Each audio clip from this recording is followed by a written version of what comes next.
Well, anyway, we're going to start applying the finish. Usually, and I'm going to put excuse my bald head. I don't want to, the lights may glare a little, but anyway, I apply it reasonably fast for a piece about this size, in that 500 to 600 RPM range.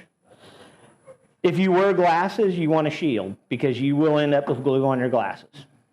So, and I didn't bring my safety glasses, which I normally do. Now, when I apply this, I like the half-sheet paper towels, no particular brand, but I fold them up to about that size. That's thick enough, usually it doesn't soak through into your hand, and it holds enough material to get it on.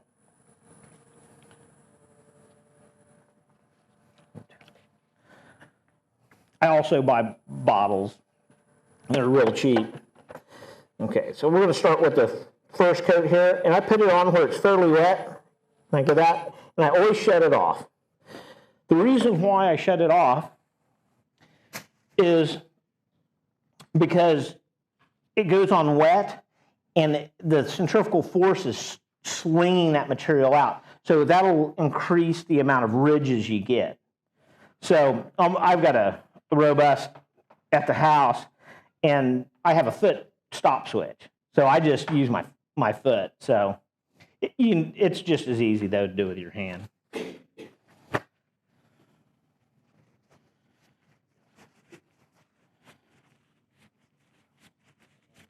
How many coats do you put on before you worry about sanding? It depends. If I'm getting ridges, I'm going to sand. If I'm not getting ridges, then I'm going to keep applying coats. And when I say ridges, heavy ridges, you can see little ridges in this already.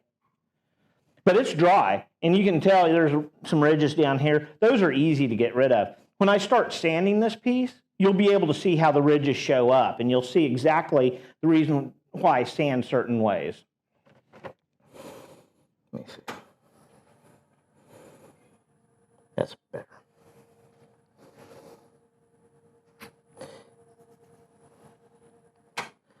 So you've got a good, nice wet coat on that.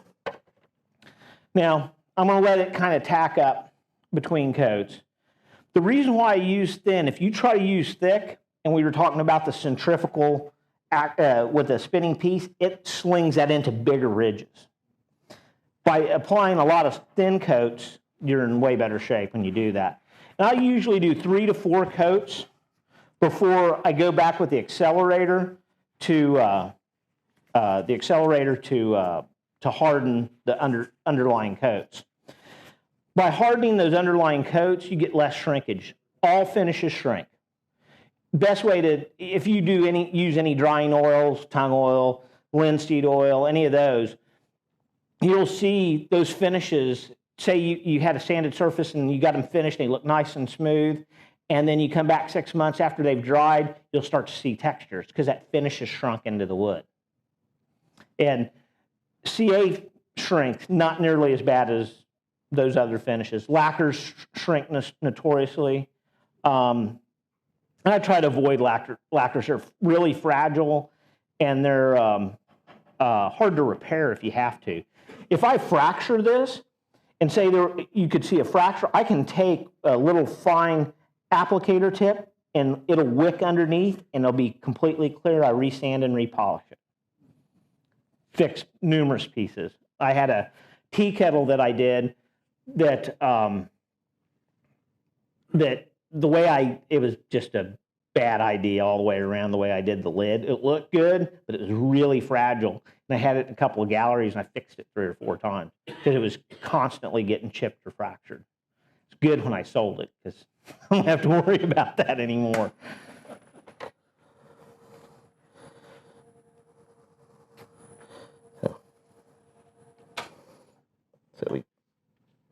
So what we'll do here.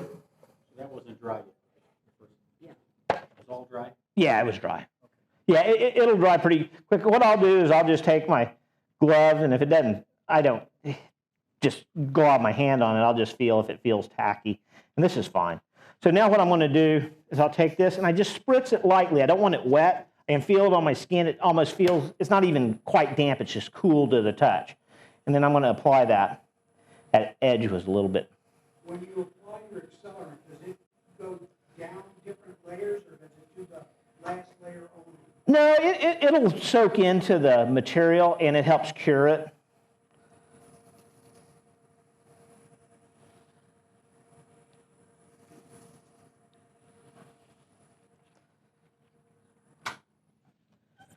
And of course, everybody always asks me on these paper towels, why don't you do the other side? Paper towels are cheap. They really are. But these things get blazing hot too, so I don't generally worry about it. I think the cellulose also acts as an accelerant to some extent. And I've never seen one catch fire, but man, they get hot. When you use a vacuum chuck on holding your bowl, does that cause any problems with actual sucking of the CA? Usually after you get it coated, it doesn't. Matter of fact, it makes it seal better. Can you repeat the question? What he was asking is, when you're using a vacuum chuck, does that cause a problem with the CA? And if you had like a pinhole or open grain, it actually seals all that pretty quickly. And that way, it actually seals it and the chuck works better. Of course, if you got a big void, you're not going to be vacuum chucking in it anyway. But I've applied the CA by hand, purely by hand before, without it spinning. A little more, if you ever see that tea kettle, the handle was flat, and I did that all by hand. And it was kind of crazy doing it. I'd never done it, but it worked fine. So.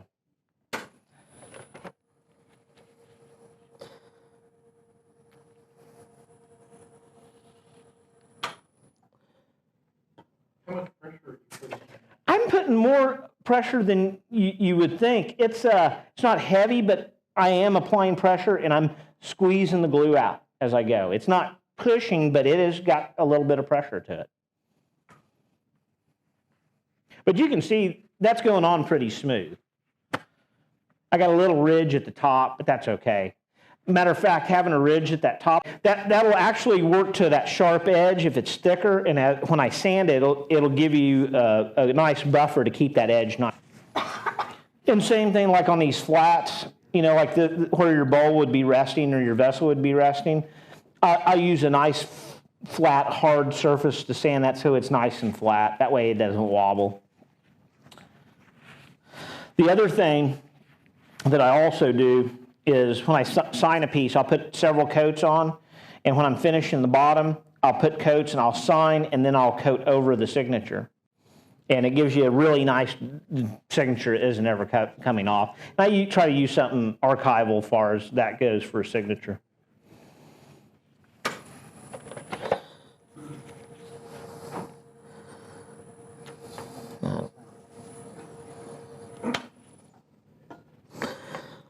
But, I'll get a finish on this in probably a ½ ounce of material. So when you're buying, think about how much you spend for like rattle can lacquer. It's about $6 a can now, This is way more durable too. You can see, and I don't know how good it's showing up, you can see some little slight ridges in here, but they're still not bad enough to cause any issue. You'll notice when you're getting ridges that are too big, they're just blatant how noticeable they are. That's when you need to sand it flat. Because if you start having to sand those ridges off, you're going to sand through at some point. How did you say how fast you were turning? Let me see. I think it's about 500. 483. So, yeah.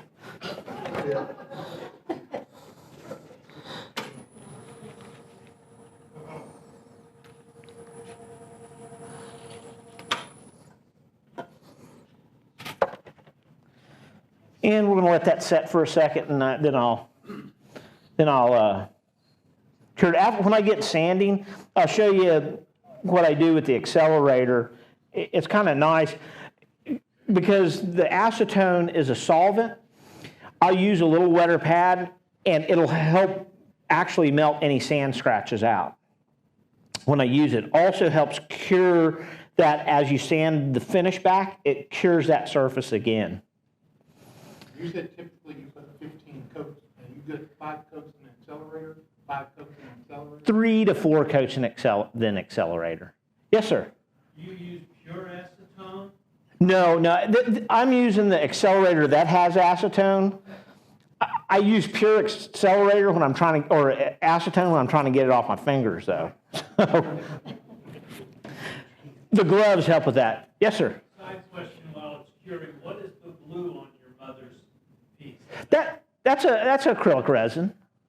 If anybody's curious, I guess it is an advertisement. I'll be doing a vessel casting class at Aeromont next year, and it's like July 24th. It's a week or two after the symposium. So we'll be casting vessels, and we'll be going through to a complete vessel, including the finishing. So if anybody wants to do a hands-on, that might be a nice time to go. Don't change your path when you're using the accelerator, you keep the same one. Yeah. Yeah.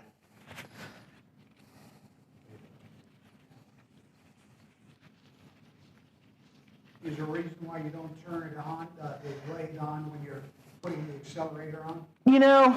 Yeah, because it'll get hot and it's more likely to melt it and stick the pad. I've had these flopping around before, so. Does the accelerator tend to smooth out some of the ridges that you're doing it?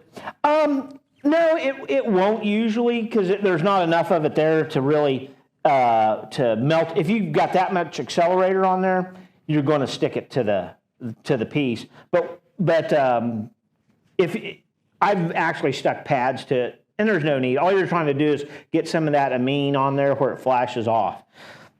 Also, that amine will stick around for a little bit, and when I do that next coat, it flashes faster.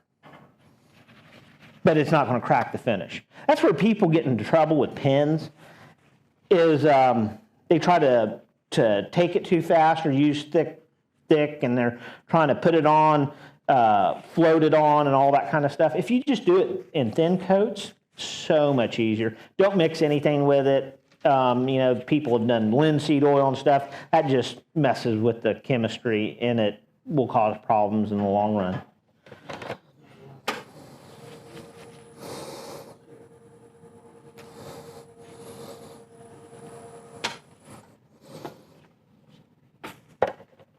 And actually, the garbage can staying over there is not getting to my sinuses too bad.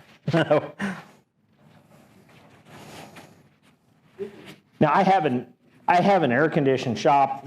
It doesn't have ceilings this high, but and it's fairly good size. When my wife comes down there when I'm doing that, she doesn't like the vapors too much in the room, so.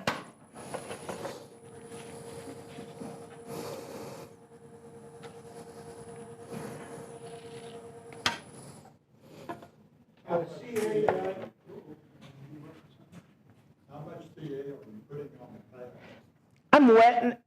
You'll figure that out real quick because the minute you soak through, that's the reasons for the gloves. I get it pretty wet, but it's not a lot. This is a 2-ounce jar, and it was basically full, and I've maybe used less than a ½ ounce so far. Matter of fact, what I'll do, and you can, let's see, that's safe. You can pass that around, and people can feel how much is on there and how far it went through.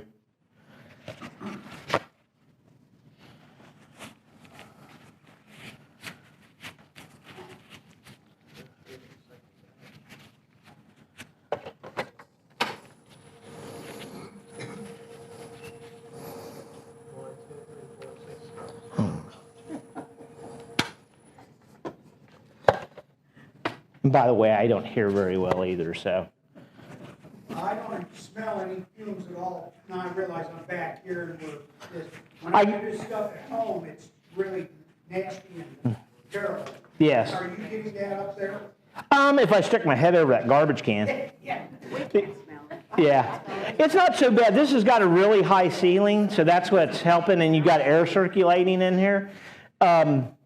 If you've got a dust collection system, that's not a bad thing to pull it into. Probably before it gets to the filters, it's dry anyway, so it's not going to mess up your filters. So that's not a bad idea. See. Oh yeah, that'd be ugly. I've done it and I have never had a problem, but I do lots of crazy things that probably most people shouldn't do. So I try to keep this to as safe as stuff as possible.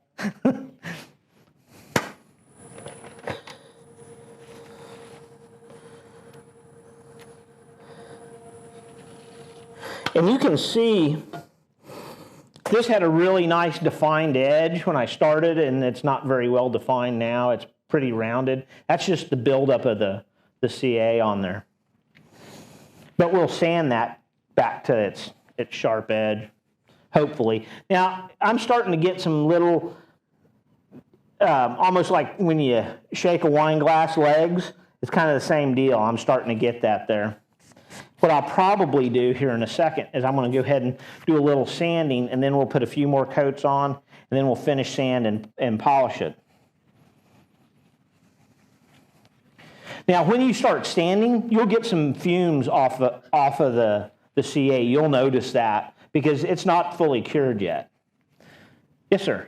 How does that work if you use an open grain wood like ash or something? It works pretty well. I've done ash many times, and it works pretty well, but it pulls into the fiber. The way I started doing this was I had a piece of a crotch piece of walnut that was a really pretty piece of walnut, and it had a lot of checks in it.